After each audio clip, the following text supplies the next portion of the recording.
બાવા સાધુના નામે લોકોને ડરાવી ધમકાવીને છેતરપિંડીના બનાવો સતત બનતા રહે છે, ત્યારે સવારના સમયે સુરતના જહાંગીરપુરા વિસ્તારમાં મંદિરે દર્શન કરવા જતા સિનિયર સિટીઝનને પ્રકોપનો ડર બતાવ્યો હતો. બાદમાં તેમના શરીર પર રહેલા દાગીના ઉતરાવી લેવામાં આવ્યા હતા. ત્યારબાદ નાસી જનારા અને એક સીસીટીવીના આધારે ચોંકાવનારો ગુનાનો ભેદ ઉકેલાયો હતો.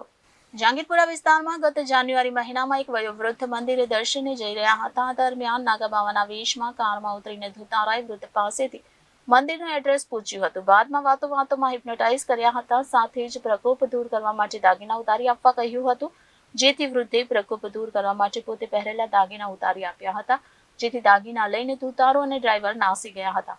સમગ્ર બનાવ અંગે હોશમાં આવેલા વૃદ્ધે દાગીના શરીર પર ન હોવાથી ગુનો દાખલ કરાવ્યો હતો. જોકે પ્રાથમિક તબક્કે આરોપીઓના કોઈ પુરાવા ન હતા, પરંતુ દરેક ક્રાઇમની પાછળ આરોપી પોતાના સબૂત મૂકતો જતો હોય છે અને તે રીતે કાર સીસીટીવીમાં કેદ થઈ ગઈ હતી, જેથી આ સમગ્ર લૂંટ છેતરપિંડીનો રેલો દહેગામ સુધી પહોંચ્યો હતો, જ્યાંથી મદારી કોમના મુખ્ય આરોપીને દબોચી લેવામાં આવ્યો હતો. જોકે મદારીએ પોતાની કારને કપડું ઢાંકી દીધું હતું, પરંતુ આ કપડું હટતા જ આરોપીનો ચહેરો પણ સામે આવી ગયો હતો. આ મદારી અગાઉ પણ ઘણા લોકો સાથે છેતરપિંડી આચરી હોવાનું સામે આવ્યું છે.